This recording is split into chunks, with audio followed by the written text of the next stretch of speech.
Welcome to season 2, Cypher in the Cellar. I'm your host, Dots.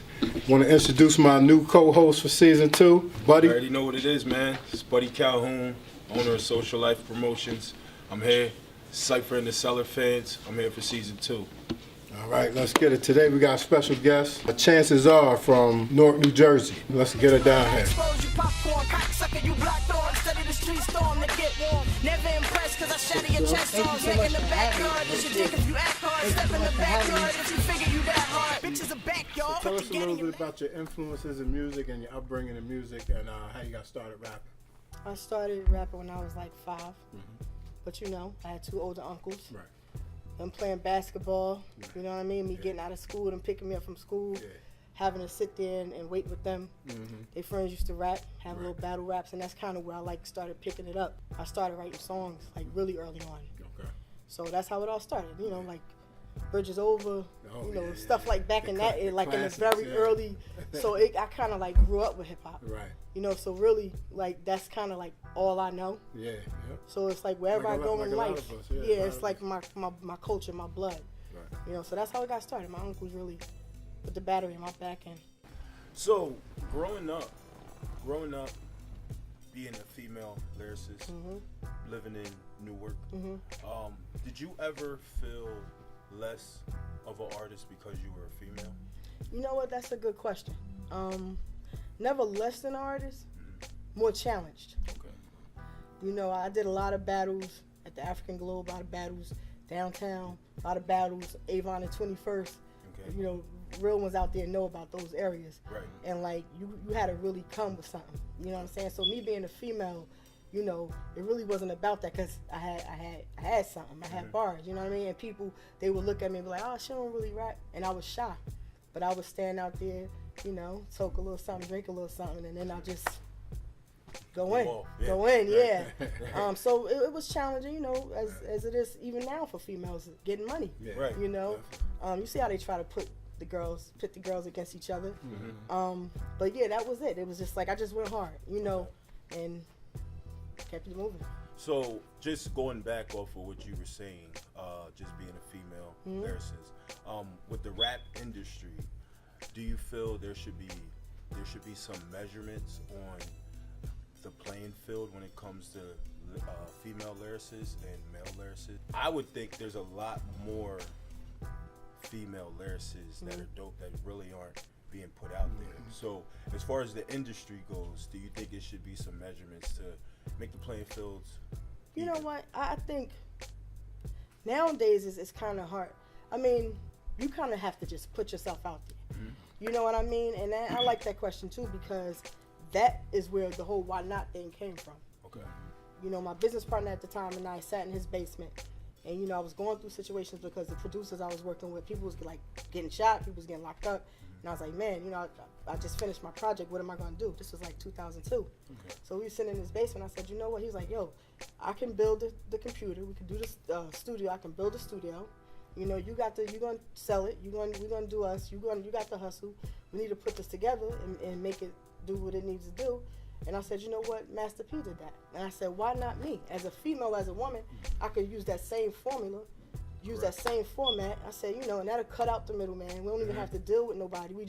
I took industry beats, rapped over them, you know what I'm saying? Put them on CD and sold them, you know, and like out the trunk, you know? And then that's that. I just got like a, kind of like an itch when I started doing that to the point where, you know, that's my whole business model now. It's like, so for any female that really want to get put out there, don't expect nobody to put you out there. Right. Go work 3 jobs, you know, do whatever you like. A lot of dudes trap, they sell drugs or whatever. That wasn't my angle. Yeah. You know, I did a little something, but it wasn't enough money to back me to put me out. I had to literally work and hustle to put myself out there, to build my business from the ground up. And I mean, you eat a lot of mud doing that. Right.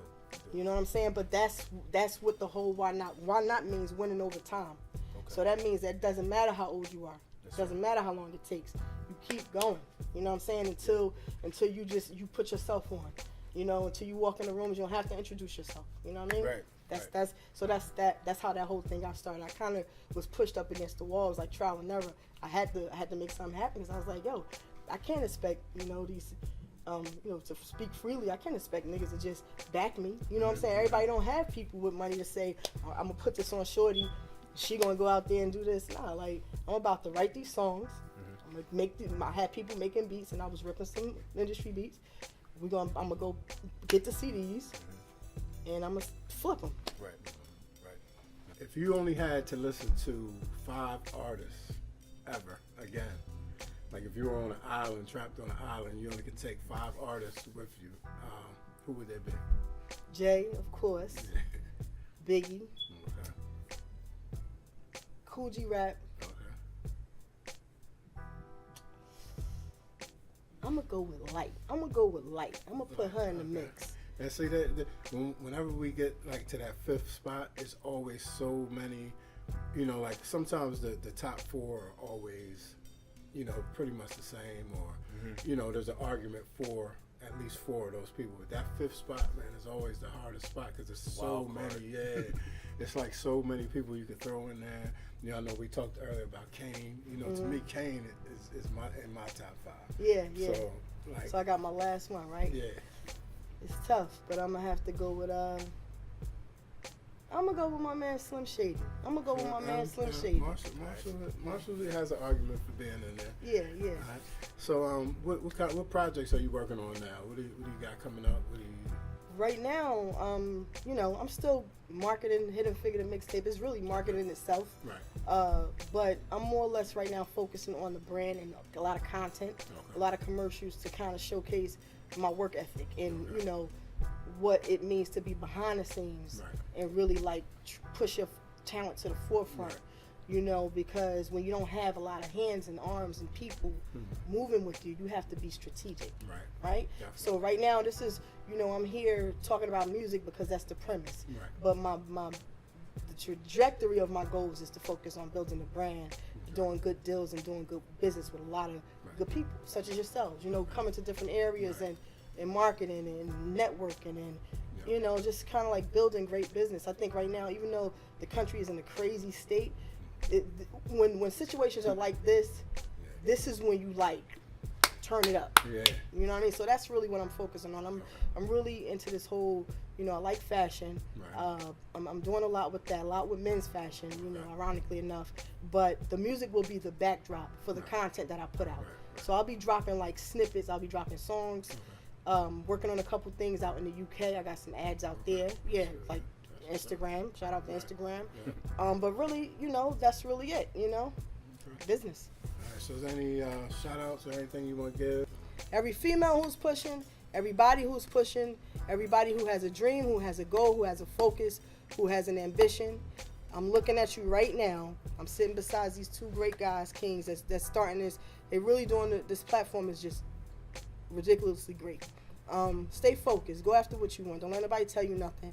Don't let nobody say, this Lancaster can't happen. That's bullshit. Go hard, and why not? That's it. Very simple. All right, so Cypher in the Cellar, Season 2, Episode 1.